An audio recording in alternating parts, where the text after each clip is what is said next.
A very good evening to you, and thank you so much for joining us today as we review the major events of the week. Since it is a Friday, it's our culture here to reflect on some of the key issues that made headlines this particular week. And we have chosen to focus on the State of the Nation address, which was delivered yesterday by President Museveni as a fulfillment of the constitutional obligation, where the President addressed Parliament and the country at large from Kololo Independence Ground, gave an analysis of what his government has done so far over the last 1 year, and suggested areas of focus in the year going forward. It also marked the official opening of the 5th session of Parliament, and he also did make public the legislative agenda of the government going forward. Some of the things he talked about peace and security and regional stability, and he said the country's security situation is very good, although there are some traditional and non-traditional threats, including terrorism, that have tried to infiltrate our country, but he said security forces are on hand and strong enough to deal with those particular challenges. Talked about the state of the economy, said the economy is resilient and the target of the government is to grow it further tenfold. And we also saw the launch of the 4th National Development Plan, which highlights key areas of intervention that the government will be focusing on to grow this economy to a $5 billion one. He talked about issues of exports as one of the strategies therein. Exports will be increasing, and there will be support from the government to tourism.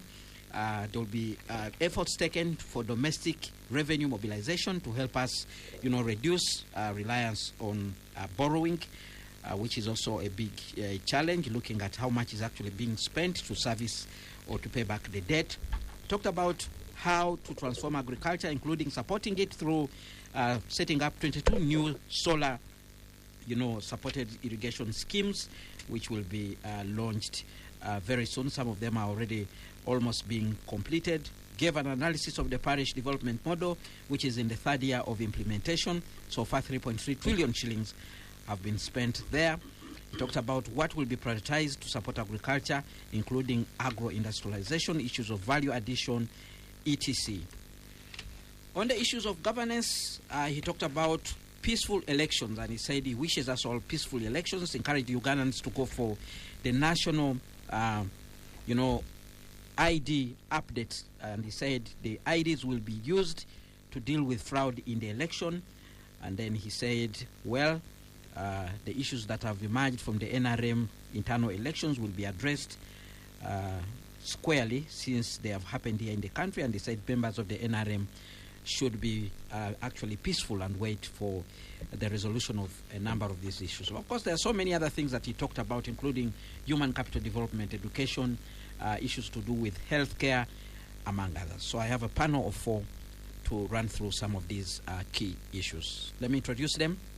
I'll begin with Ms. Jen Nalunga, Executive Director, Siatini, Uganda. She's a business and trade expert. Good evening. It's a pleasure having you on Spectrum Extra. Good evening, Kenneth, and good evening, our listeners. Also in studio, Dr. Sarah Birete, Chief Executive Officer, Center for Constitutional Governance, Pandit on Human Rights and Governance Issues. It's a pleasure having you today.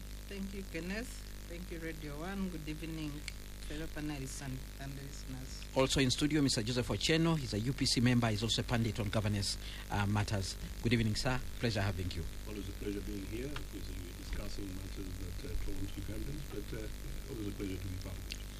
The Honorable Henry Banyenzachi, Director, Monitoring and Evaluation Operation Wealth Creation, Office of the President, is a former state minister in charge of economic monitoring, and he also represented the people of Rubanda West constituency in Parliament. Good evening, Honorable. Thank you for honoring our invitation to be with us on Spectrum Extra. Good evening, my brother Kenneth and the listeners. Right, ladies and gentlemen, let's begin with this reflection, and I want to begin with you, Madam Jen Nalunga. Very quickly, if you can give us your quick overview, these issues that we are looking at here, mainly the President seemed to have focused on the economic side of the country, mentioning a few things here and there about governance. But let's begin with your quick response. What do you make of the State of the Nation address as delivered by President Museveni yesterday? Okay, the State of Nation address by the President didn't disappoint because it's the same speech but packaged differently. The same issues, that our economy is strong, resilient, diversified, which isn't true. You know, our economy is ailing, really ailing. When you look at the indebtedness, we are indebted where we are using almost 70% of our resources mobilized domestically to pay and service our loan. Unemployment is very high. We are running a very high trade deficit because we are still exporting the same raw commodities. That's coffee, cocoa beans. So when he talks about the economy being diversified, I don't see it. But broadly, for me, my worry is painting this picture, because if you are not true to the reality, you don't address the reality. So for me, I think it's really important that we look at the reality on the ground. We look at the economy, how weak it is, how ailing it is, and be able to find a solution. All right. Maybe let's dig deeper, because you are the person who directly deals with these issues of the economy on this table. We want to dig on your experience. When you say the reality on the ground, what is the reality compared to what the president gave? The president gave a report card, how they have performed. Okay, there's some issues there. The president gave a report card, which is also good, by the way, that he gives this State of the Nation address, because in a way, it's a social contract between him and the people. It's really important, and we can talk about what is included inside, but at least it's a process which is done, and I commend that, that accountability, the strengthening of that social contract. But when you look at the figures, that our economy is the fastest growing economies in the world. Seventh. Yeah, seventh. Yeah, the seventh. Yeah, it's okay, because you see, figures are a bit deceptive. If you have 1 shilling and you get another one, that's a growth of 100%, isn't it? So if you are at the bottom of the ladder, you add on just a little, then the multiplier effect is higher, isn't it? So when you say our economic growth is 100% and we had 1 shilling and we got another one, then that's okay. But this is really deceptive. When you look at UN for Uganda is one of the poorest countries, and we are poor, really. When you look at the issues of our exports, strong and resilient and diversified, then you go down and look at our exports. They talked about what we are exporting, not what we are importing. We are importing value-added products, and we are running a very high trade deficit. That means the ends are not balancing. It's like in your home, you are spending more, you sell your coffee, but you want to buy a big car. So the ends are not meeting. You're earning less and spending more. So that's what it is. So he talks about the exports, which are raw material, gold, coffee, cocoa beans.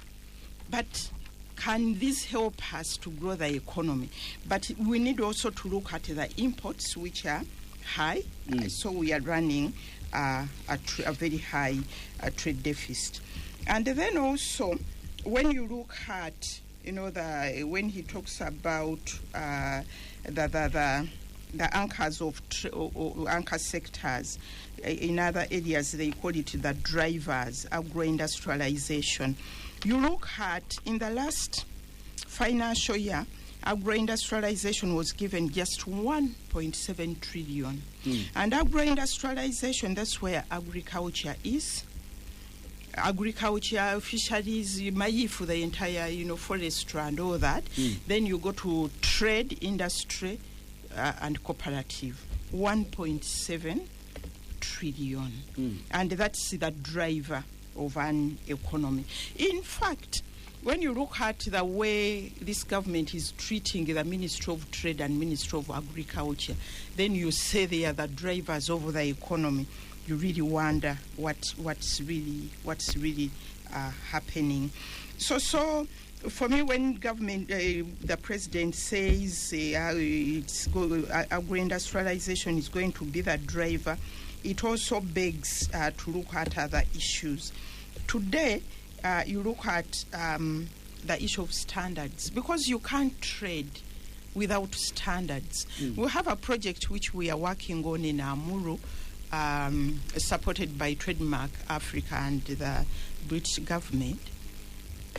It's incredible, the way that the farmers are on their own when it comes to inputs, when it comes to storage. They're on their own and they do what they want. All the maize is full of aflatoxins, and what we have done is to work with Gulu district and Amuru district and some 2 sub-counties to put in place some bylaws, and we want to put there some more bylaws in other sub-counties. But essentially, we are saying agro-industrialization is the driver, but I don't see anything being done to be able to upgrade our production. One, because we are still using a hoe, by the way, a hoe to produce for this country. But on the other hand, we are talking about producing cars, killer electric vehicles, and sending them to, is it Ghana or wherever? There's a market for the vehicles. Is it there? And this is what we need to really, and this is the reality I'm talking about. You are using a hoe to produce, but you are saying you want to produce vehicles. But China is Tesla can't compete with, is it BYD? They can't. So, but Uganda, you want to compete and send electric vehicles to West Africa. Does that make sense? So for me, I think when it comes to the economy, what is here is not true. We need to reassess the state of the real state of the economy and be able to come up with realistic solutions for our economy. All right. We'll be getting back to you to dig deep on that. But now let's go to Dr. Sarah Birete. Dr. Sarah Birete, I know you keenly followed the address of the president to understand clearly what he was talking about. Can we hear your thoughts about the speech of the president generally before we get even deeper into the nitty-gritties? Yeah, first of all, is that, for 39 years, President Museveni has failed to give a proper State of Nation address. To his credit, this year he talked less of Bachwezi in 1986, but usually it is a storytelling process. What should be a State of Nation address? A State of Nation address should give an account of the political, economic, and social situation in the country over 1 year, one financial year completed, and usher the nation into the next financial year in preparation for budget reading. If you go to this State of Nation address, there's a slight improvement from the previous addresses, but it does not give an accurate account of the country. Majority of it's largely on the peace and security and the economic issues. It does not give the political context. It does not give the social context, especially the duty of the executive regarding social protection of vulnerable citizens. When you go to the peace and security cluster, it talks about the territorial boundaries, absence of war. But does absence of war or silence of guns mean peace? It does not talk about the security of persons. Government has a duty to guarantee security of a nation, security of persons, and security of their property. We are grappling with abductions, torture, inhuman treatment for the 5th year running since 2020. Ugandans have been disappearing, government has never accounted or told the country who is in charge of enforced disappearances in this country. When you have continuous enforced disappearances, it amounts to crimes against humanity. Even Ugandan courts do not have jurisdiction over what is happening in Uganda. And unfortunately, the International Criminal Court is quiet. This is the 5th year running with continuous enforced disappearances of opposition supporters in this country. Does President Museveni account for those persons, or he only accounts for his supporters? And if he cannot, then who should account for those enforced disappearances in this country? Or who is in charge of security of Ugandans if it cannot feature in the State of Nation address? Who is in charge of abductions, torture, and inhuman treatment of opposition supporters? So you wanted that him, needs to come out under peace and security. so you wanted him to say there have been abductions, there have been... Yes. What is it, and what is it Yeah. doing to stop it? Or has he failed to stop it? You cannot only account to say Uganda is safe, Uganda is stable. Uganda cannot be stable when citizens continue to go missing, and there is no accountability. So when you look at the other reflections on the economy, and there is a lot of celebration and just stamping on the subject of the economy, and our expert has explained. But I want to bring out the issue of a mismatch between revenue generation and the celebrated economic success. For the second year running, we have a budget of 72 trillion plus. But out of that budget, we can't even cover 50% of it. We only generate between 32 to 35 trillion, including the projections for this year is 35 trillion. But we continue to budget for 72 trillion. The biggest items of that budget is debt servicing and the bloated wage bill. Is that does that sound like economic success?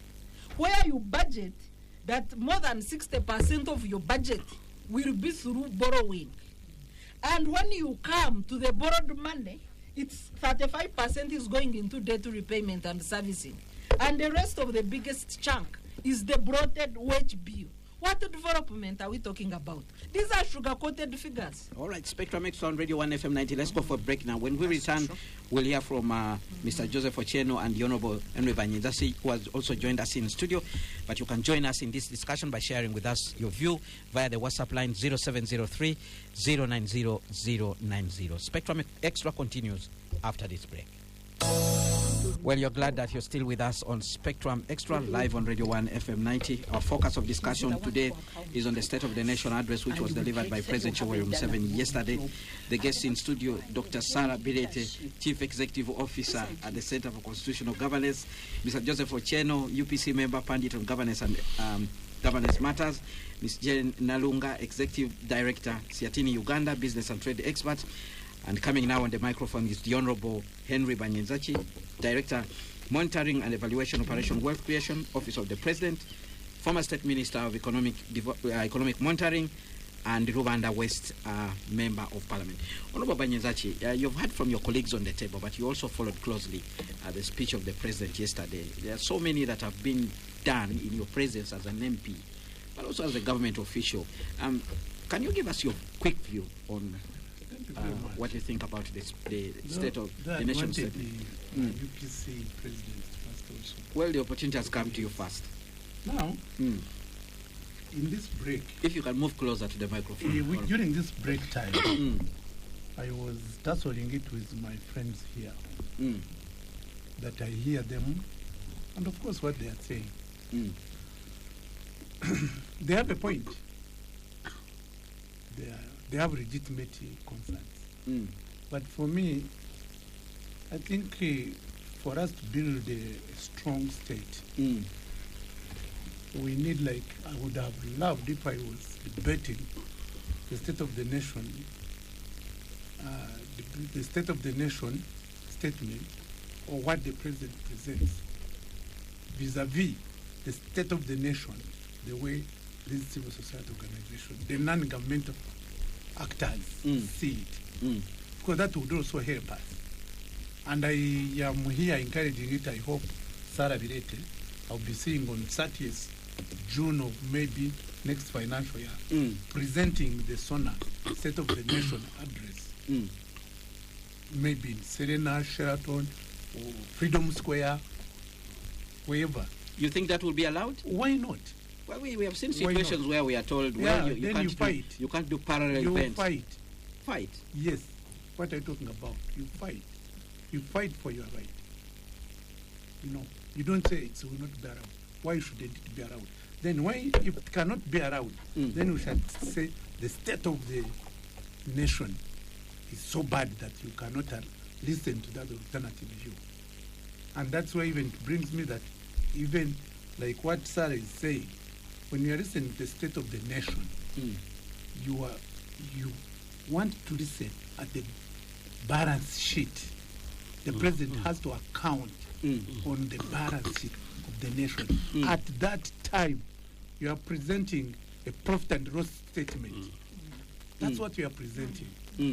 So, if you are presenting a profit and loss statement, then you say, we gained here, we made losses here.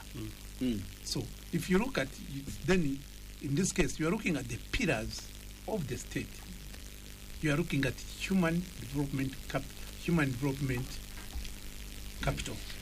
When you're looking at human development capital, and you are saying we have exported so many girls and boys to these Asian countries, is that positive? That's not what the president said in his statement. To me, it's not. Okay, so you're giving the other alternative. This is labor export. This is modern slavery. It's not something that we should glorify. Why, if it is positive, why are we not having labor export from United Arab Emirates? We should also be exporting. Because if we are saying export of goods, there is what we call, we export and we import. If we are exporting this young Don't we have some experts in this country? There's experts who come here because of the skills they have. What do you call this? The experts, the so-called experts, are suckers. You have the experts in the name of these Chinese who are suckers. What are they doing? What are these expatriates, the so-called Chinese, as if we don't have the skills? But because they have the money, they have imposed this money on us, they impose their people on us. You get? So, and why do we have, why are we having a brain drain?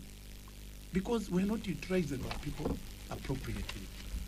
So, that is what we need to do, and we need to work out.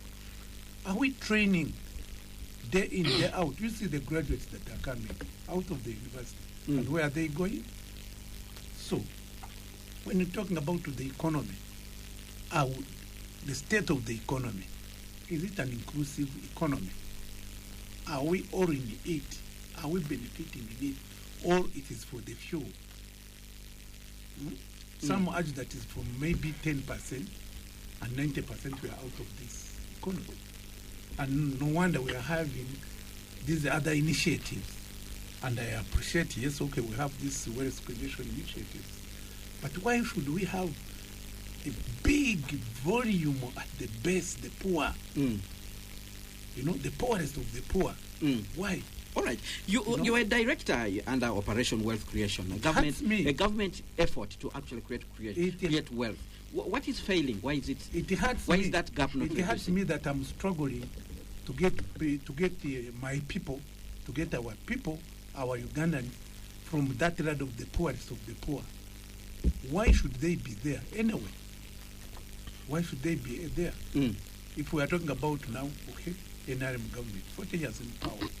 40 years in power is enough to transform the economy tremendously. Look at Dubai, another United Arab Emirates. Look at China. When I was still a member of parliament just recently, that Dubai was literally not there. It was like Kampala. But in the space of 20 years, it has transformed itself into something else. Why? Because of good governance. If we look at this speech, what is the balance sheet? What is the accountability on this, on corruption? On corruption, he actually said that he will be dealing with it strategically during the budget speech. He will be speaking about it in the budget speech. Don't push me to be. I'm now presenting the state. I'm not making a critique. I'm presenting the state. The reality on the ground. Yes. Okay. The way I see it. So if we are talking about this budget, where 10, now we have made a budget, out of which we are talking about domestic revenue collection is 30 trillion. Okay? Which we may even fail and not achieve the target. Yeah. But then we have this, it is bridged by another 20 trillion, maybe, whatever it is by the time we reach there, we shall be having, we shall even be having supplementary budgets. So we have it, 50 trillion. We may not achieve, Sarah may argue that it is a bloated economy, it is deceptive because we shall not realize it. But then, out of that 50%, 10%, that is 5 trillion. You are very sure that's going to be stolen. No doubt about that. Those are not my words. That's the report from IGG. 10 trillion. She actually talks about 10% of the national budget. The IGG tells us that 10%, which is 5 trillion, will be stolen. So, my president, when he's giving this State of Nation address, should say, my countrymen, I'm in trouble, I'm surrounded by thieves.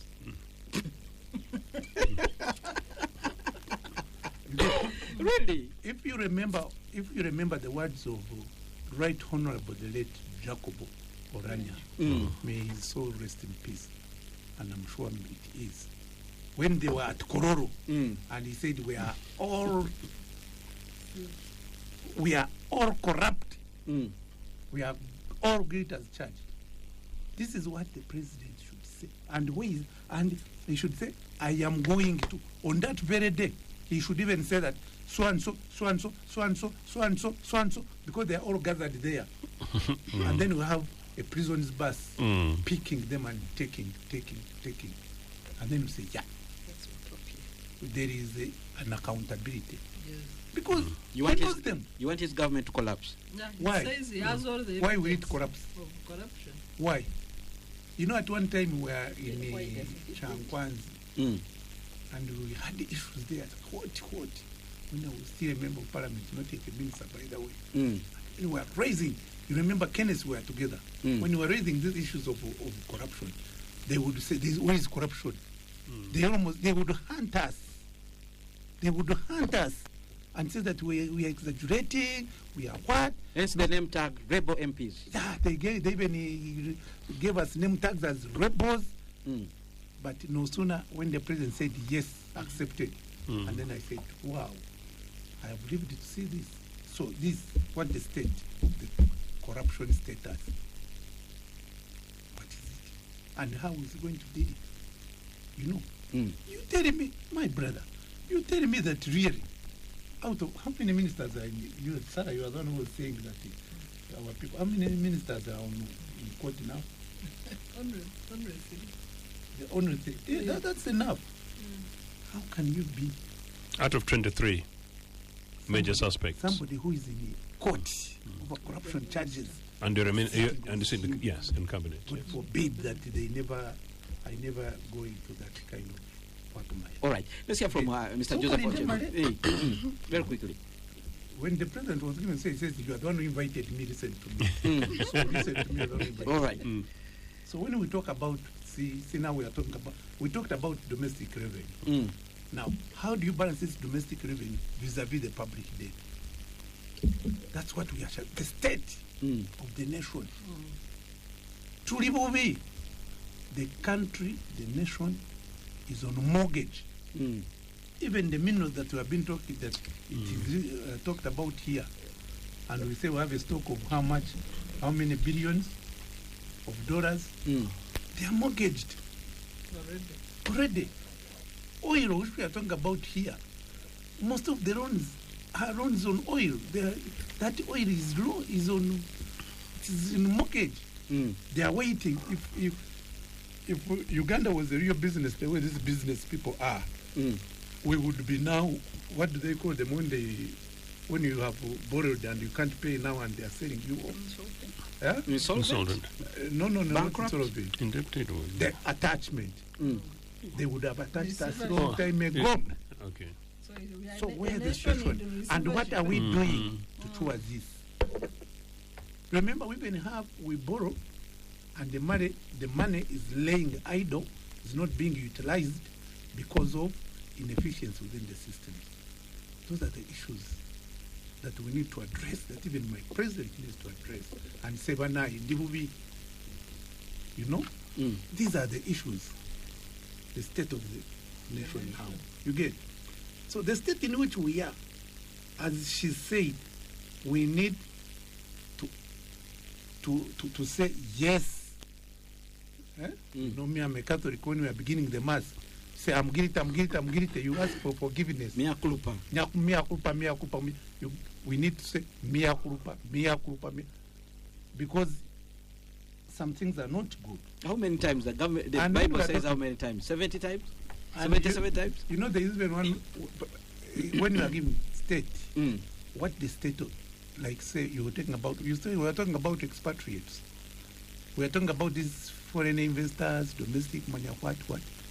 What about our private sector?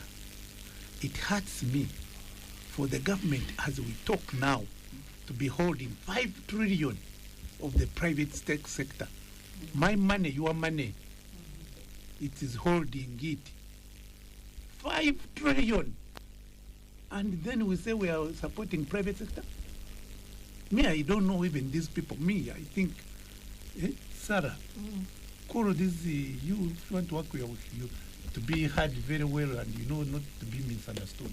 You call these people who have serviced the government, supplied goods and services, call 5 trillion. And then we say how they will crop them. How? It doesn't make sense. You imagine if this 5 trillion of the private sector, Basubuzi, Actually, that's removing money. this is money which you have gotten from these people, and now these people's property are being sold off. You are talking about interest rates are very high. Banks loan these people. The bank is going to loan you because you know that you are supplying government. You are not going to return this money probably in the next 3-5 years. The interest will be very high. Your property is going. That's the state in which our private sector is operating. Apart from that, we are dealing as a government. We are now competing. Kenneth, you want a caron of 1 million shillings.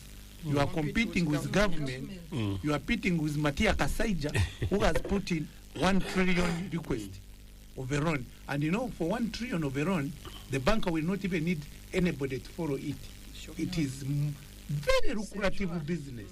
So you, the private sector, the Ugandans, the agro-processing you are talking about, you have nowhere to get the money. So the state of the nation now, our state now, tulagewa. All right. Let's All right. The security matter, Sarah talked about it. All right. And I think now we need maybe to have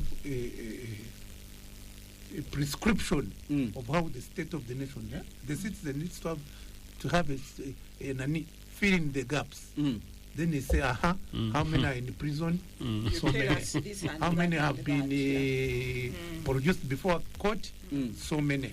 How many are political prisoners? You will talk about them. So many. How many have been abducted? So many. Who abducted them? Why? When are you releasing them? Those are the things. All right. We need to confront. And I'm saying this, don't misunderstand me. I'm a Ugandan. I need a good Uganda. I need a transformed Uganda. And I believe that this nation, with good governance, Uganda would be turned into a paradise. Because we now will sit here, we start comparing ourselves with Rwanda, which sided into a deep hole, and they got out of it after genocide. Now Rwanda is transforming itself into a Singapore. Now, when you hear about Singapore, people talking about Singapore, we were at the same level with Singapore in Yeah. 1972. We were even better. That's true. We're even Because we better. had We are better. reserves. Yeah. That Yeah. Dubai we are talking about. Mm. My friend, General Moses Ali, went with Field Marshal Amin to take a donation to a poor United Arab Emirates. They were being treated like kings. United Arab Emirates was very poor, and Uganda were donors. Now we are beggars. What has not happened? All right, Mr. Joseph Ochieno, your own State of the Nation address you had from Honorable Banyezachi and your colleagues on the table. Your quick impressions. Wow. You are disarmed totally. Absolutely. And if you get it from Jane, and you get it from Sarah, and you get it quite majorly, motively from Henry in that very detailed and objective way, and this is a conversation about the state of the nation, and I thank all my colleagues. Could as well, in my case, possibly park up and go home. But since this is a matter of total commitment for all of us, and that's why we're here on a Friday evening, On ED Day, by the way. indeed, and a happy Eid to all our fellow citizens and friends. And as we're saying with Sarah, that we really must do this. And when you invited me, I also told you that for the first time in a very long time, I listened to Mr. Museveni's speech for more than 15 minutes. It's important. But context. Henry, you're absolutely right that we desire an alternative SONA. But this, in a way, is the alternative SONA, but you've given us some clear ideas. That said, one of the missing links was actually that the SONA would have been a proper, genuine SONA had it been that, as a matter of protocol, in established democracies, including the democracy that UPC delivered for this country, while Anita Mong was receiving Mr. Museveni at Kololo,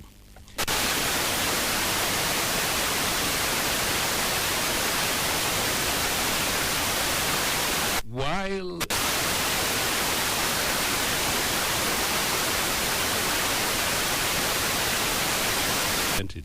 should give an alternative view. But in terms of depth, it's absolutely true that you make that point about an alternative. So that already is a missing link. Was it then at Kololo a chest-thumping exercise, meaning an NRM event, where other Ugandans who do not agree, who do not believe? That was a clear missing link. And I think that refers. But I will just pick a few headings. Take us back to the 60s. I was telling a major network yesterday that, look, what Ugandans don't know is that when we glorify 5 to 6% economic growth, no, we had those in the 60s, and they were real. You know, I was telling friends the other day, and I think another major network, that in 1983, amidst war, and amidst post-Museveni, or rather post-Idi Amin war, you know, we had an economic growth, miraculous, nearly of 29.6% in 1983. You know, that dropped to 1984. So these things actually do happen. What happens with these figures? I mean, it's the figures that, and that's how Henry started, in terms of throwing out the billions and the figures that Mr. Museveni throws, and just thumbs. No, we completely disregard the fact that there was a currency conversion in 1987, and we don't know where 30% went. And out of that, we don't know that out of our money, the current money as it exists, that 2 zeros had been substantially knocked. But also of import, the point that Jane makes is that our traditional economy, Mr. Museveni was nearly dismissing the 3 C's and the 3 T's. But you know what? Those are the foundations of our economy. You know, what the government post-independence did, knowing very well that we are an agricultural economy, an agricultural nation, what do? They built Arapai Agricultural College, and I was talking to an agriculturalist who's just retired. She's turned 66 the other day, and I think she might be listening. The Positemas of this world, the Bukalasas of these days, building, investing, what my colleagues are talking about, investing in the sector, equipping the economy. Those are the cushions for which not only do we have a sustainable economic growth in the relevant areas, but those are the things that also cushion inflation. And that's one of the reasons, in a way, why Uganda has reasonably a stable economy. Way back, we are discussing tourism. Mr. Museveni was talking about it yesterday. tourism was supposed to be strategically thinking and placed, as Henry says, to have been taking over from coffee in 1972, as the number one net forex earner. That is what happens in nation states that grow, that want to be like Singapore and like Malaysia. And that is something that is lost in. Who is in charge of our coffee? Pineti. Who is in charge of our coffee? Pineti. How much money did Pineti bring? No, Pineti did not bring money. Pineti has come to siphon our monies bit by bit. And what does Mr. Museveni do? He actually chest thumps that girl there. I am the one who brought her. Okay, then come beat me. So like Cindy says... Just for a record, Pineti is not yet in the coffee sector. Isn't she? Or she's still just busy? Or she's still in the she's hospital? actually investing in the hospital at the In the hospital. Is she investing or she's build, operate, and transfer. She's sucking. So she hasn't yet transferred. Well, there's a project there. There's a Yeah, project she in hasn't yet Ulgoa transferred. which started, funded by the taxpayer, and she's the head investor. Yes, Ochen. This is criminal. And if we are discussing SONA, that's one of the things that we need to be doing. And like Henry says, maybe with the hindsight, yesterday we needed to have a long bus at Kololo airstrip to be gathering and mobilizing people and opening the way to take people to Luzira rather than taking them to some posh, dubious hotels at Kampala, the state of the nation. After 40 years, we ought to be having a better nation than this. And of course, my colleagues have already talked about questions of human rights abuses.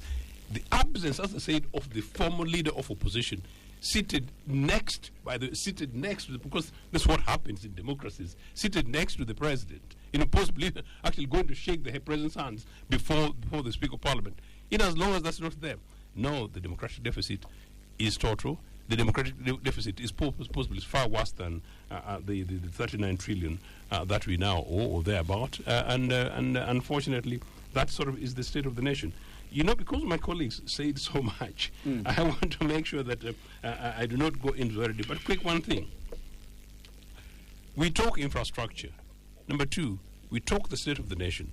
I can tell you, Kenneth, yesterday and today, as my colleagues were talking, I look back to my native Nagonga. Henry, you need to come there for one of these evenings. We should go down to Nagongera to see Nagongera, my home. You know what? In Nagongera, for the last 40 years, my home, I don't know any single new project, that has been placed there as a result of NRA. So me, who can actually afford to pay a vet to do this, I lost the car. So I don't know what ordinary people down there would be able to do. Interestingly, there's a discussion that the Turkish are coming to rescue the railways that NRM broke in the last 40 years. And I'm told this conversation is beginning with some program starting up in Toru. But you know what? We've been telling people that infrastructure alone, and Jen has been talking about this thing for a very long time. The fact that these guys killed our railway networks means that the cost of freight that should be less by 50% is up there. Nobody's talking about it, and it's not being mentioned in here.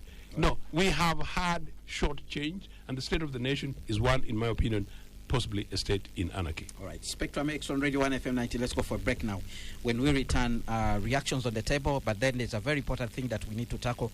That is the 4th National Development Plan and the key priorities that have been highlighted there. The reason is very important because the government says that plan is designed to grow this economy to a 500 billion economy, which is called the tenfold growth agenda. Stay tuned, Radio 1 FM 90. We continue after this break.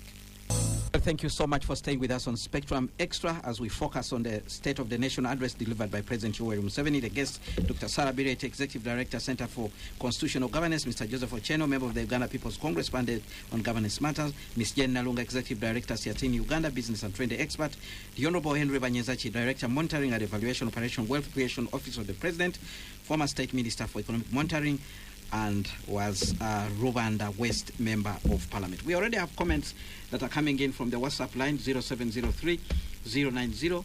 Please keep more coming. And I'll begin with Anthony, listening again from Chibuli. I know that Madame Sarah Birete will like to oppose the President's speech like the way she always does. My people said that if you appreciate a good deed, it will do more better. Our President is doing well. What I can only say is that let the President continue making Ugandans proud. We are proud with the work he has done so far. We pray to God to give him more life so that he will keep begging for us for the better of my country, Uganda. You can't expect the president to do well in every sector. Let us keep praying for him. That's Anthony in Chiuli. Kabaka from Mukono writes in and says, thank you for this program. The speakers seem not to know that the president reads what experts prepare for him. There is a possibility that the figures are not very accurate. However, Ugandans should realize that we got independent, but our minds were taken away by the colonialists. We are trying to judge ourselves against colonial yardsticks. In Uganda today, we don't need elections because the corruption comes from democracy. Elections cost so much and can bring down the economy. Let Parliament amend the constitution to have us rule each other naturally. Then we have another comment. Uganda has its own confusing development model. It's amongst the fastest growing, but still amongst the poorest. Growing air transport, but failing in simple things like the railway transport, so-called peaceful, but realistically suppressing opposition and killing the growth of democracy, hence staying 200 years behind democratic nations. Growing GDP per capita and a growing external debt. That is Samuel listening in from Tinda. And then we have this one from Deus in Kampala. Thanks for the good show. About national budget, please discuss about the budget releases, not mere paper allocations.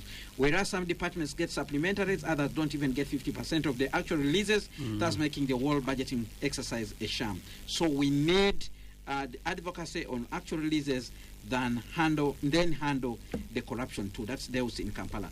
Lastly but not least, at this stage, good evening, Kenneth and the panelists in the studio. Wilson Bikakanga Muyenga. Honorable Banyenzachi makes a very good, strong point, especially on human resource capital development. Why do we need Chinese as experts, and why 99% of industrial development in Uganda is projecting to the ASEAN world?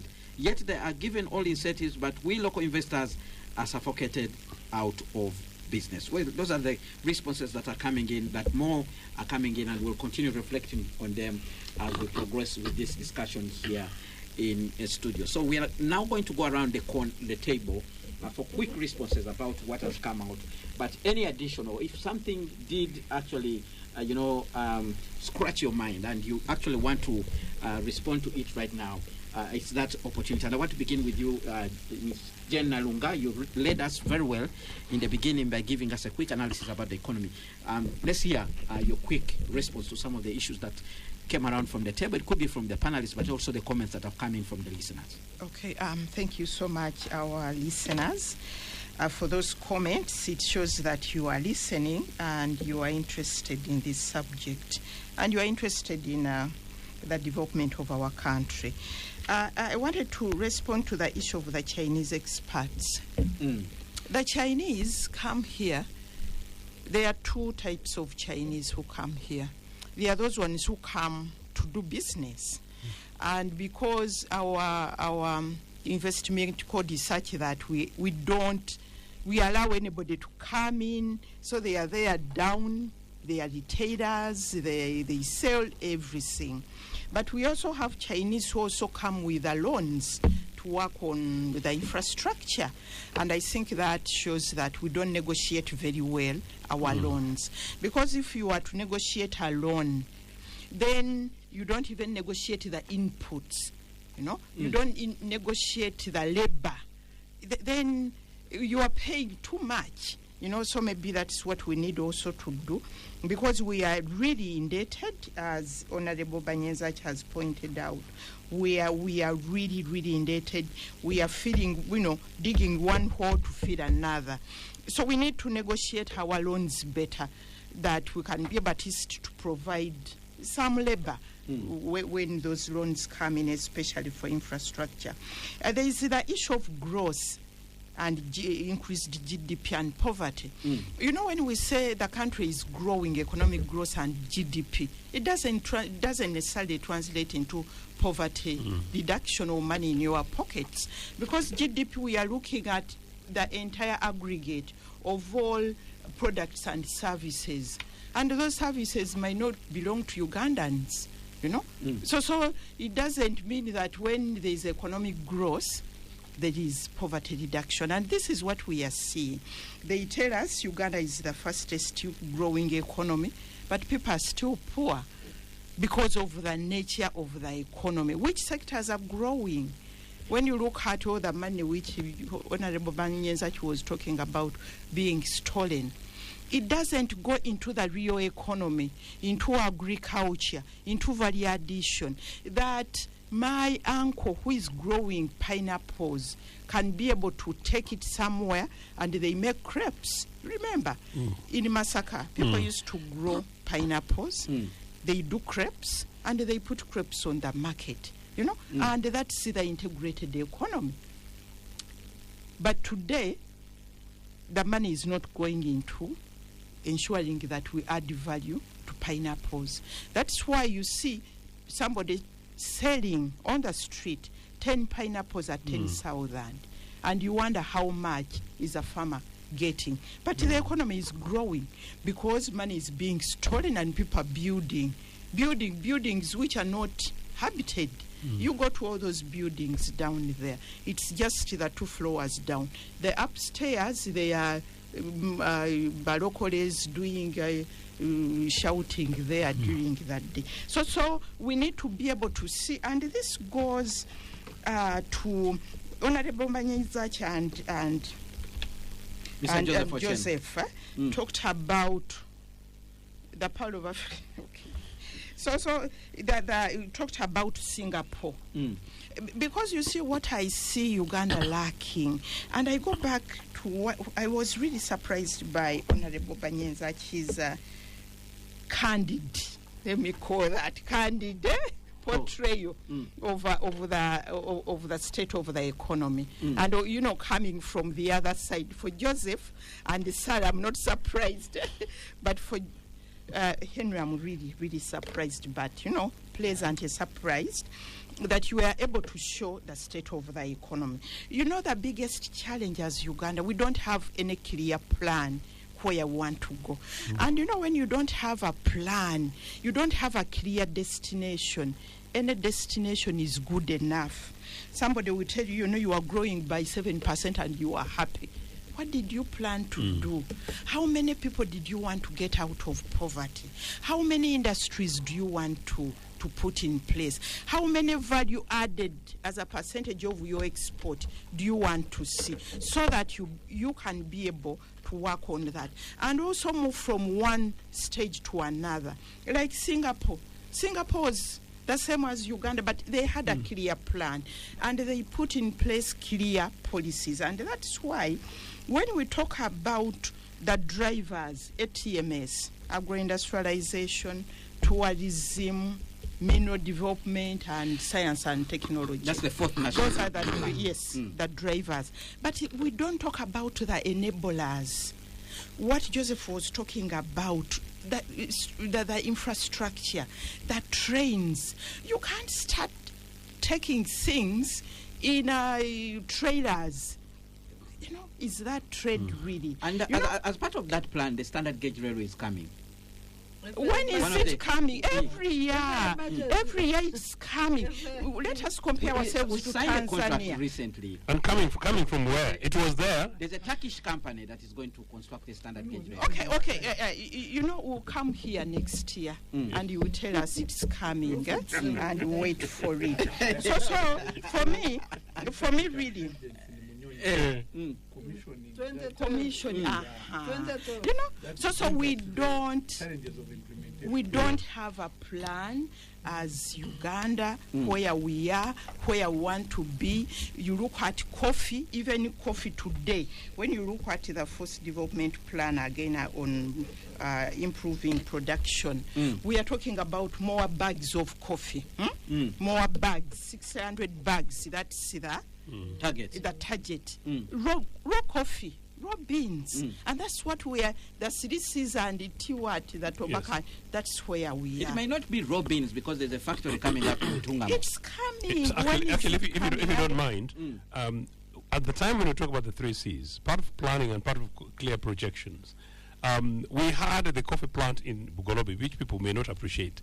That was the second largest, most effective plant in the whole world. Meaning what Jenny is saying, not only do you pick the coffee from the people, you pick the coffee from people at a competitive price, make sure that it's guaranteed transportation, and then after that you take them to the facilities that is able to transform the coffee from the raw stuff to the thing at the finished end, meaning you give it real value. And you know on coffee, as you wind up. Yeah, as I wind up, and that's why I'm saying Uganda, we don't have a plan, because you see, coffee, because of climate change, the European Union is saying we need to map out the traceability. We need to map out all our producers, and when we are sending coffee, we need to show this coffee belongs to so and so, and they didn't cut down trees. We haven't done that, and it's stopping. The deadline is end of December this year. So we are not clear whether the European Union will allow our coffee when we haven't done the traceability exercise. It has not been extended? It has not been extended? Because it was extended last year for 1 year.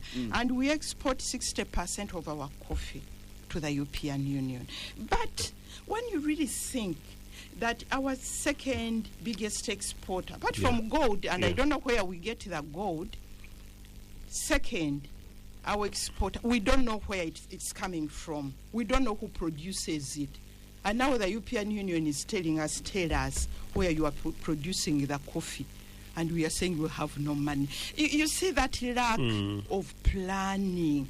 No planning at all. All right. No? Let's now move on to Dr. Sarabirete. Dr. Sarabirete, your quick response to some of the things that came out on the table, but also your perspective on the Fourth National Development Plan. The Fourth National Development Plan is one key pillar that is going to be used to propel the growth of this economy tenfold. That's the aspiration. $500 billion economy. The tenfold. Tenfold. Yeah, no joke. So my first comment is on the domestic areas, the crisis of government picking money from Ugandans through tenders and supply and taking long to pay. But also government takes money from Ugandans through domestic borrowing, which they have now escalated because of the lack of our borrowing credits as a country keep falling. Sure. It's good World Bank is coming back, but I don't know whether that will improve our borrowing credits.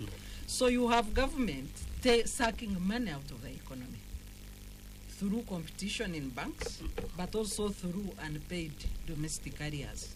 And then you get a statement celebrating. So the government has gone to Chikubu. Sugar-coated figures. I also want to quickly comment on the inequality and poverty question. Our current inequality Gini index is 0.48. This is at 48%. We are almost at 50%, the haves and have-nots in the country. The population is almost balancing. Yes. The poor and the rich, we are on the weighing scale is almost equal. 50% are rich. 50% have, they are not necessarily rich. They have the means. But 50% survive.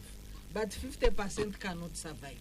And this is the sugar-coated economy that President Museveni is throwing at people. Do his figures reflect in the real lives of Ugandans? Which citizens is he talking about? Well, Sarah, picking from the comment from the listener who actually said there could be some good things that have been done. You don't expect everything to be rosy. Yeah, Kenneth, I heard that listener.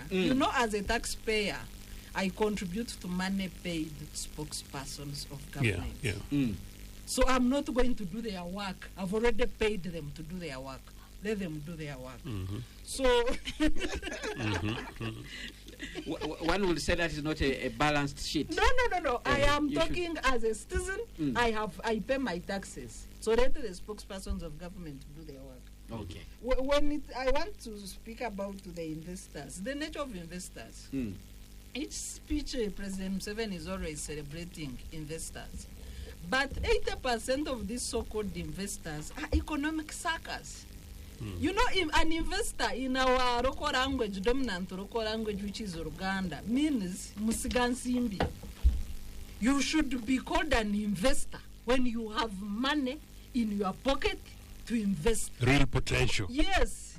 Not Pineti, who comes to suck money out of our economy. She's not an investor. So maybe we need a standard definition. There is no poor That's right. investor who comes to borrow to take our land, who comes to take our credit, who comes to take our real money in the budget. I don't know how many times Pineta has got money passed by government. She's not an investor.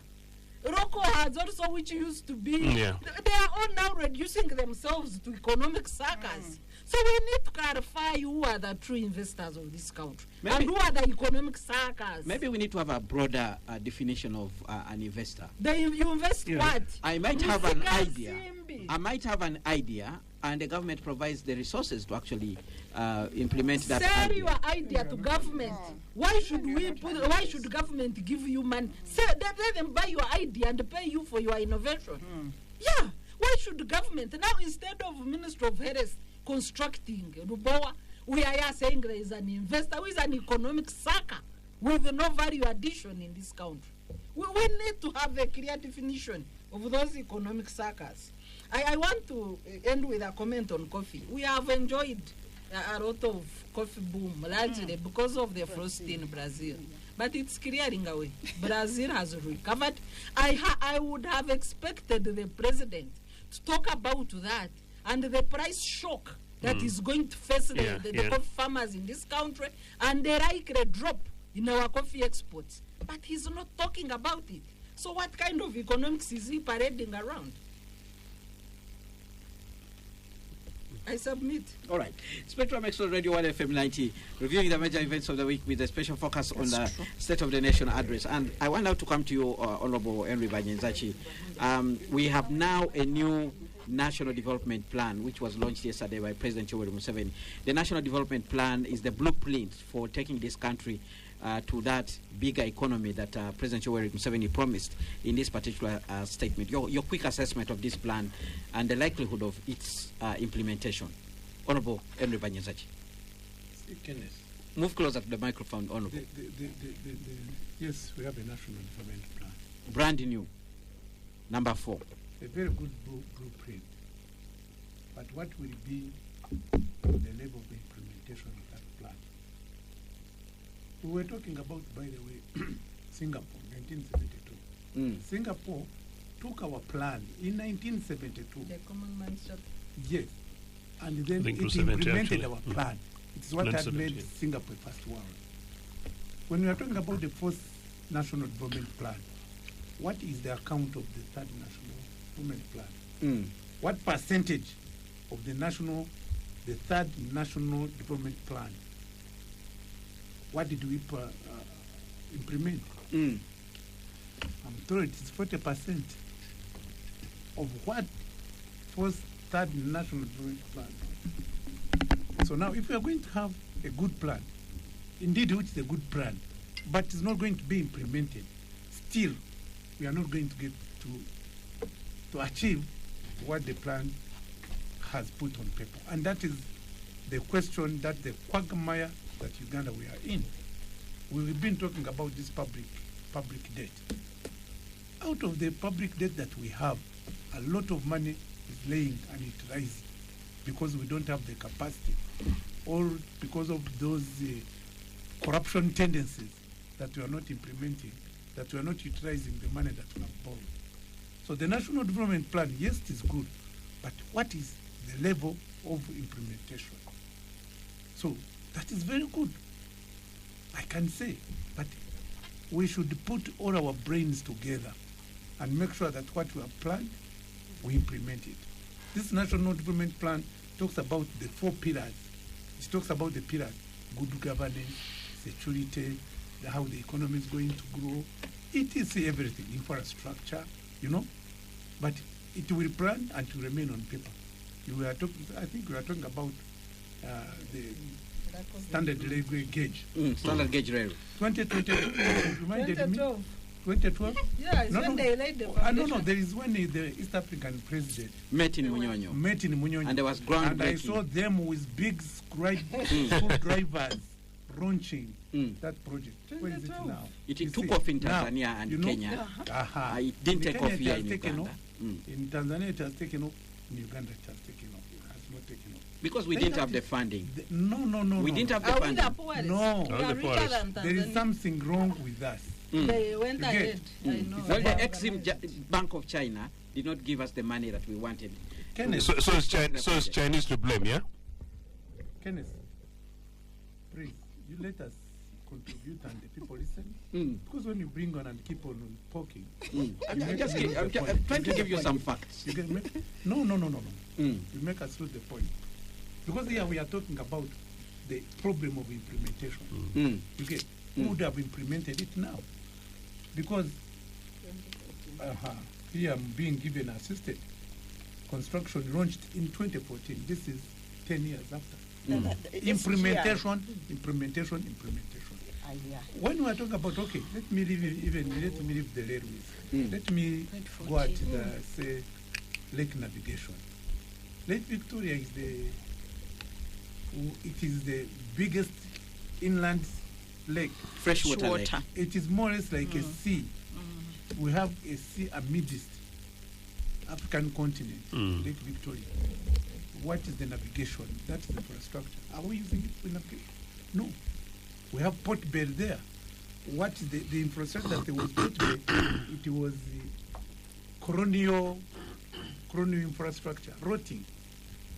We secured fund to build another port, where? Bukasa. Yes, 10 years down the road, nothing has been done. Do you know what it means if we had a functional port on Lake at Port Bay? Moving, Or over at the three Bukasa. countries. Yeah. What he's talking about, he was talking about moving goods in French, yeah. trailers. Yes. That lake navigation will transform this country. Even not only this country, it will transform East Africa. Have you seen the trailers with sons? Because now Uganda will be trading very easily with Tanzania, with Kenya, with Malawi, with Burundi, with Rwanda, with Congo. But we are not talking about it. We are not implementing these plans that we are having. And we talked the national. All these are in the national development plan. Even these things that we are talking about, these areas, this banking system, Sarah, you have no idea now. You even talking about, this money which the government is now borrowing from the bank, and the banking sector that we have, which is largely foreign dominated. We have Post Bank, but it's just a KCCBZ in that sector. But these foreign banks collects money from the citizens, banks the money. The government of Uganda come and borrows money from them, from Ugandans. Meanwhile, Our money. our money. Our money. The government pays around 10% interest, but we who have given these banks, the only probably get, if you get much, you get 1% on your deposits. But that one, those are those ones who have fixed billions. But the rest of us, you will even be paying, because even when you withdraw your money, you are charged service fee. You get. So now, something has to be done, really. We have to have a transformational agenda that is so serious. But in all of this, by the way, we did not even talk about, when we were talking about the state of the economy, we talked about the pillars of the state, but we did not talk about the judiciary. When you look at the judiciary, our president told us he has no confidence in our civil courts. The reason why he's instituting a military court to try the soldiers, because he does not believe in the civil courts. And this is something that is very, very serious, because if you don't have justice, if there are no enforcement of contracts, if we had a serious enforcement of contracts which is implemented within the judiciary, these 5 trillion domestic areas wouldn't be there. Because if I'm aggrieved with the government, I go to court, but a case will take 5 years to get justice, if at all you get it. And even when you get it, there is impunity within our system. I even underlined that, within our system, that even when court has decided and given an order and say, Pay Banyenzachi. pay Banyenzachi so much amount of money which you owe him. There is the impunity that they will tell you will never get it. Or release. And then you will have another Eddie 10 Mutre, years. you know. Walking, walk to the Attorney General, walk to the ministry, And then you walk die. to the ward, and then you die out of stress. Exactly. And then your children, meanwhile, cannot even recover this kind All of right, money. Spectrum Extra What Radio are 1 FM we 90. talking about? Let's go for a break now. So now, Hey, as we go to break, National Development Plan number 4. Implementation. Now, listeners, stay tuned to Radio 1 FM 90. When we return from the break, I'll be sampling more of your comments, but also be getting reaction from Mr. Joseph Ochieno, and then we'll be looking for the best way forward for this country. There are a number of issues that have been talked about. One cross-cutting issue that I've had is the issue of governance. Honorable Banyenzachi raised it. If we had good governance, we'll be somewhere else. What exactly is wrong with our governance? What do we need to change in order to deliver on the aspirations of Uganda? Stay tuned to Radio 1 FM 90. We'll continue after this break. Well, thank you so much for staying with us on Spectrum Extra, live on Radio 1 FM 90, reviewing the major events of the week. A panel of 4: Honorable Henry Banyenzachi, Dr. Sarah Birete, Ms. Jen Nalunga, and Mr. Joseph Ochieno. Comments coming in from the listeners, more reading out. State of Nation address and budget before Museveni were like public holidays. And these people have destroyed everything and therefore have nothing to show. That's why they resort to cooked up figures. Before COVID-19, they said the economy had grown 6 to 7%, but due to COVID, it slumped by 3%. Now, if the economy has recovered to around 6 or 7%, why are they saying the economy of Uganda is the fast growing, is among the fast growing in the world? Corruption can only be endured if Sarah Birete became a president. Corruption will still be there. The current IGG said that this government plans for the next election, not the next generation. Then she also joined. So let government just set the limits of corruption, not to fight it, but because the biggest part is by foreigners. It's interesting that there are such guys in NRM like Honorable Banyenzachi. How do you borrow money and fail to use it? That's Okello Patrick Bonyo listening again from Busega. Now, some months back, the Prime Minister, Honorable Robin Nabanja, made a very interesting statement about PDM and other initiatives program government introduced to alleviate people from poverty. But people are still poor. She suggested that the beneficiary should record a statement at police station why the person is still poor after government seeking trillions in poverty alleviation program. I think many people didn't bother to analyze what she meant. Despite government effort to lift the poor from the den of poverty, money seems not to reach the intended beneficiaries. On Xtra Motors, I think scientists are misguiding the president on such projects, or it's just a conduit to siphon the money. We cannot compete with Toyota of this world in car production. What is the cost of an electric car compared to fuel cars?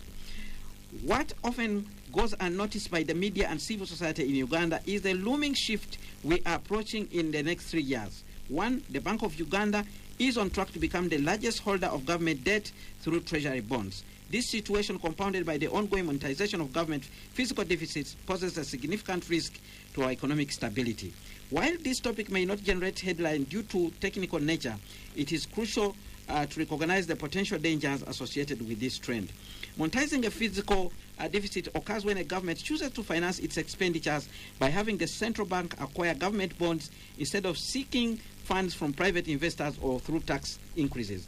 This method forces the Bank of Uganda to print new money to purchase these government security bonds, a process that can lead to inflation if not managed carefully. Currently, Bank of Uganda ranks as the third largest holder of government bonds to the tune of shillings 8 trillion, a position that underscores the urgency of scrutinizing these financial practices and their long-term implications for our economy. That's a comment from Louis Kizito, a lawyer.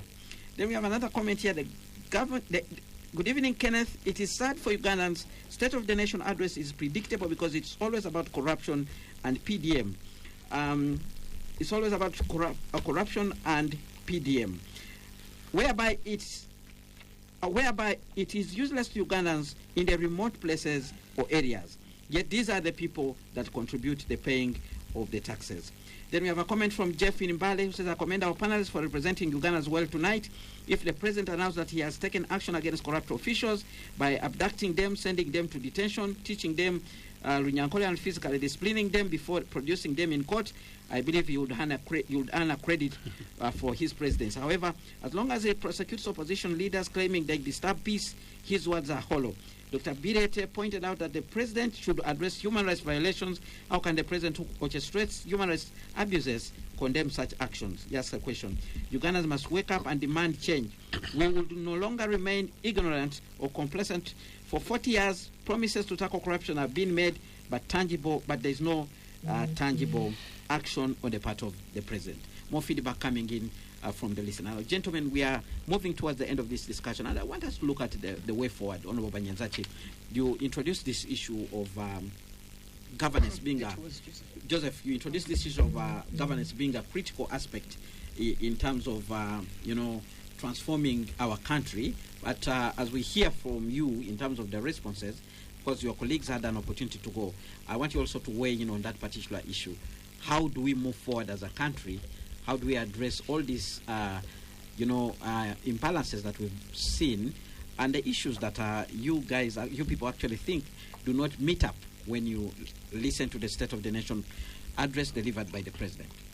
I think it was Chris who emphasized the point about, Henry, the point about planning. But it's really quite clearly a question of leadership, and that's what we've lacked. Clearly, when we talk about the Singapores and the Malaysias of this world, we clearly talk about very deliberate political leadership, driven, guided by values and sets of very strategic national consciousness in those countries. And these guys went with them and drove those lines very, very, very, very jealously. Milton Obote suggests that I think it was in 1967 or 8 or thereabout, when he was approached by the Malaysian Prime Minister with a deal to swap a building in London for an embassy, and Obote refused. And part of the argument was that this guy, as early as that time, credit to the Malaysians, as early as that time, his friend, the Prime Minister, said that, Mr. President, Mr. President at the time, we will, not only when we swap this, we will give you larger premises, but also backed by additional money. Of course, not necessarily corrupt money at the time, but quite clearly resources for the country. Obote argued that no, on the basis of what we were and where we had sourced this particular property, it was strategically for our national interest, and we are not going to bow down, because in any case we are competitors in the same space. Now, that tells you how the Malaysians were looking at it at the time, but also that tells you the defense, meaning that you are not alone. As the State of the Nation address yesterday showed that no, from Mr. Museveni's perspective, you Ugandans, you are alone. Ugandans, the 46 million of you, minus one tiny little family, you guys are alone. So that is important. Leadership and how we guide it. Ken, at independence, the economy was controlled by 12% of the economy was controlled by Africans, meaning Ugandans, indigenous Ugandans. The independence government strategically, broadly, and deliberately through cooperative union, investment in education, investment in health, investment in structure, incentives in terms of areas of business and interest and cooperative development and agriculture and others, transformed this and moved that by 1965, at independence, the independence speech of 1965 saw that there was a 25% improvement on the ownership, meaning Ugandan ownership of the economy moved from 12% on 9th of October, and within 3 years it was 35%. Now, only last year, I think it was within this State of the Nation season, I think is it Sudir who came up and boasted, that look, Asians control 60% of the economy. And the following day, I think an NRA minister who should really have resigned went ahead and boasted, yes, Asians control 60% of the economy. So that is something to celebrate. It is telling you the context. Number two. Mind you, some of those Asians are what they call Asian Ugandans. Regardless, the context within which it was made was quite clearly that no, this was not indigenous Ugandan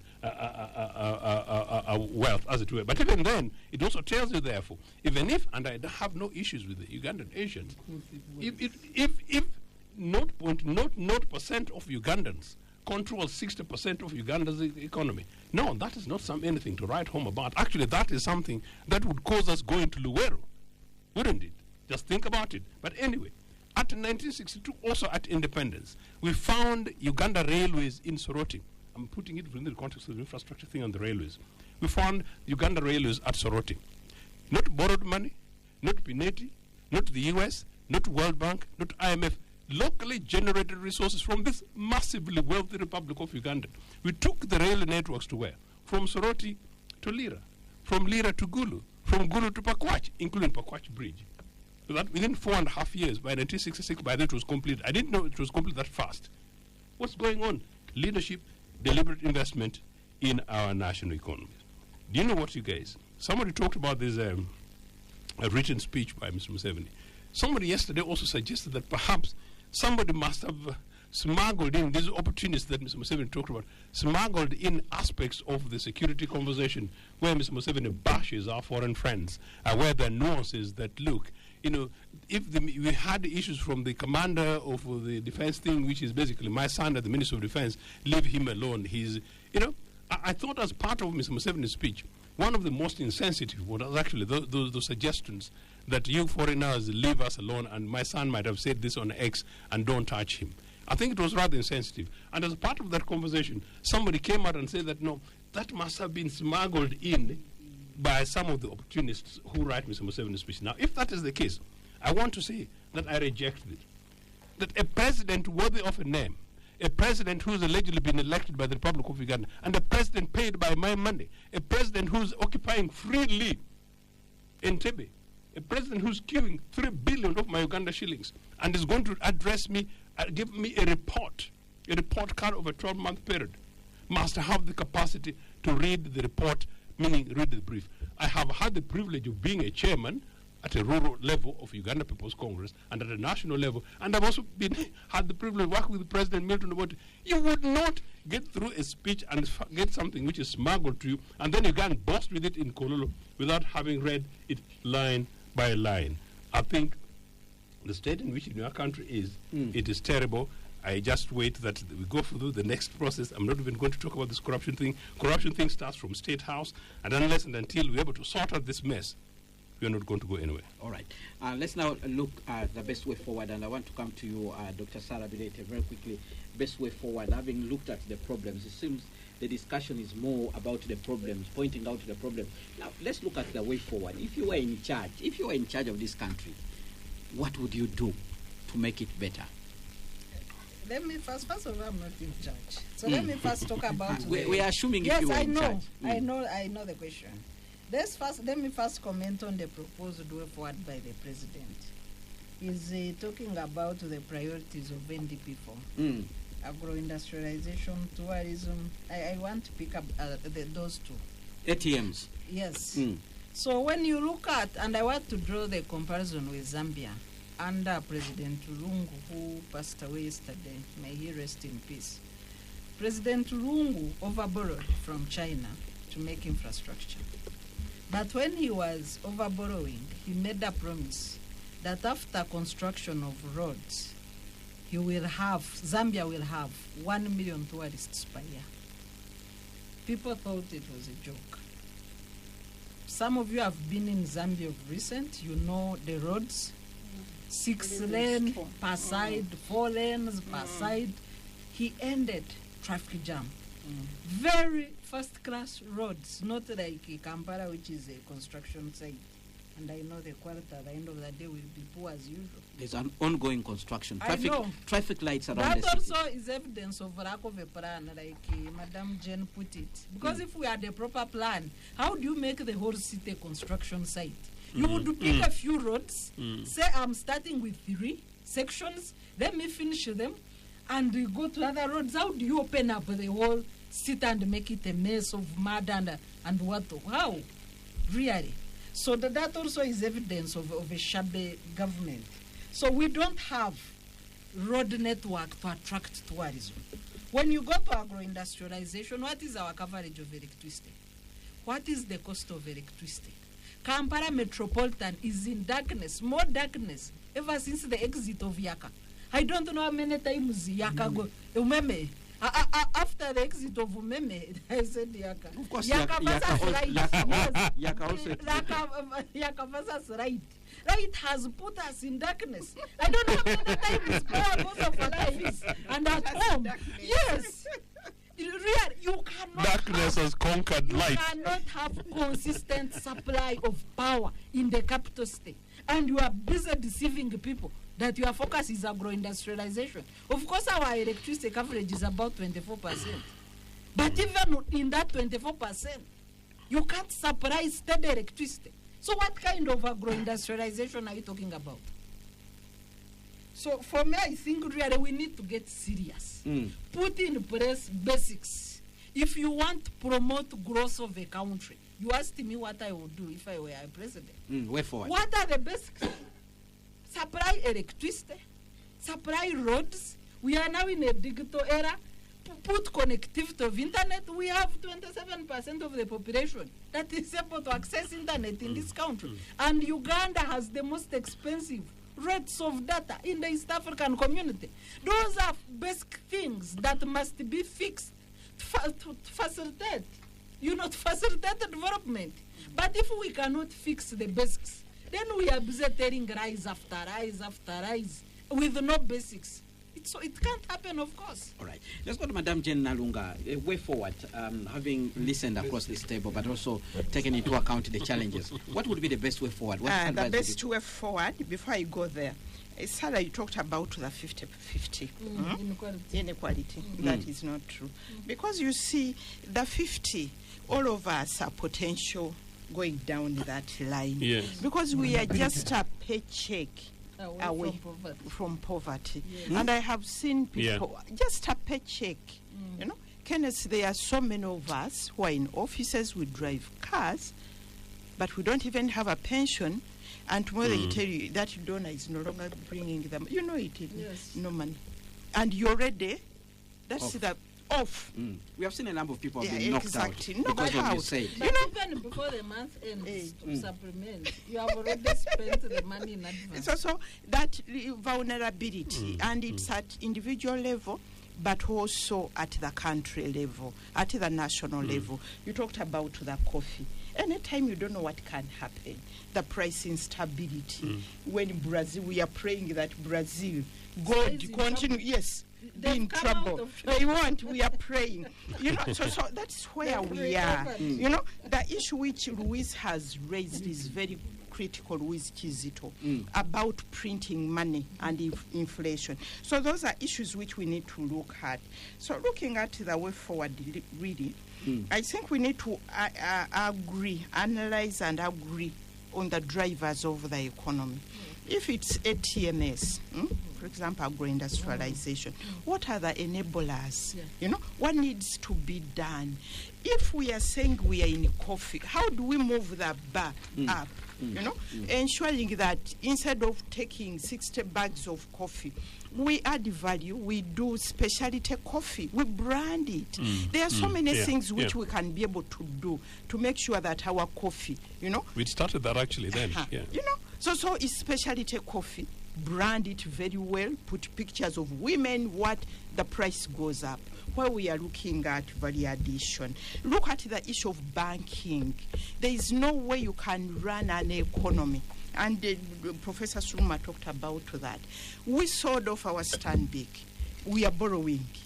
Now our government is borrowing from Stanbic.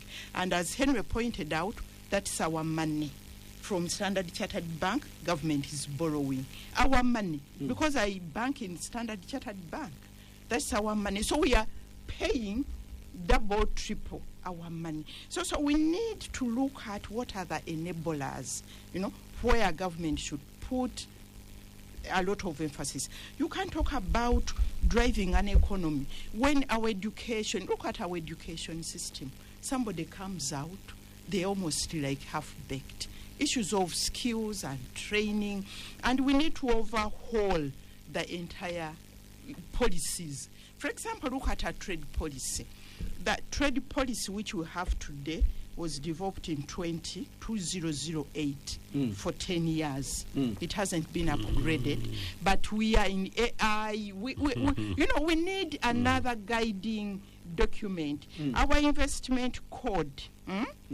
That's why you are talking about Pineti giving incentives or what, PPPs which are not working. It's 2019. Old version. old version. You know, so when, for me, the way forward, as I see it, we need to look at critically what are the drivers, then what are the enablers of those drivers. For example, it's like if you want to go to Masaka, the drive, you need a car. But the car has to have tires, it has to have oil, the engine has to be running. Those are the enablers. So for me, I think and we you must have a sober driver. Exactly. We need to have deep understanding. And lastly, on PDM, you know, when you look at PDM, there are enterprises, goat keeping, piggery, beekeeping, which is okay, but it's so micro. So we need to link it to the macro, because if we talk about market access, in fact, today we shouldn't even be talking about market access. We should be talking about market entry. How do we enter into those markets and compete and sustain our presence there in those markets? So we need to link the PDM, the beekeeping, the piggery, those enterprises to bigger, to macro enterprises, so that if we are talking about beekeeping, then we are exporting honey, we are aggregating it and sending honey maybe to Kenya, maybe to China. So we need to think deeper. But now we have done that PDM and left it at that village level. Then we are talking about exporting, market access, CFTA, regional markets. What are we going to take there? All right. Let's go to Honorable Banyezaki. Best way forward for us, given this state of affairs that we've been discussing for the last 1.5 hours. What advice would you give? Best way forward for Uganda in this regard? We have agreed here that these people representing the civil society here, they are going to give us their own sonar on 31st June, 30th June. No, that's the best way forward. And then I think you are putting the IGP on notice not to be corroborated. And that also brings me to a next way forward. Tolerance and to accommodate the alternative voices, the alternative views. Because if SAR is here telling us where we have failed, we should not take it in bad face. It is in good face. Not say that, why don't you talk about the good things? Why do you want to talk about things? I actually love to hear those bad things so that we address them in government. Like what she has said about the trade policy. That is something that somebody who is here in government listening should take it up. And I'm one of them. I think it's something worth it. We have been talking about these domestic areas. Way forward, we need a national debate or a national conversation about these traders who we have. I hate to use that word, rob, but we have robbed their future. I hope Kasiti is hearing, so that he organizes all these service providers in this nation. And I think you saw the farmers. Can you imagine farmers who supplied like coffee seedlings? We are stamp chesting our chest that coffee production has increased. I was part of those who was in charge of making sure that the distribution of coffee seedlings is done right. But we are getting these coffee seedlings from the peasants in Iksoro, Kabare, Kabarole, everywhere. We have not paid them. We owe them 20 billion, more than 20 billion shillings. So we need to have a conversation on this. All right. So that we let the private sector grow. Of course, there are some other things we have talked about: implementation. I think we also need to have a national dialogue on implementation only, and then there's we give accountability to the nation on how we have implemented to answer. Why did we launch the standard level gauge in 2014, and this is 2025, and it has not taken off? All right. We need to answer those questions. I'm afraid we need to answer why time we have is not borrowed our best money ally. and we are not utilizing it. We have to bring this discussion to So you an see end. the way forward is very. I must thank you, dear very panelists, good. for making time to actually be here on this day to discuss this very important issue of the State of the Nation address. Let me thank the listeners also tuned in and contributed their views on this discussion. Now, from me and the gentlemen and ladies here in studio, we wish you a fabulous weekend. Keep the spirit going. Do what you can to develop your country for God and my country. Thank you. Thank you very much. Bye.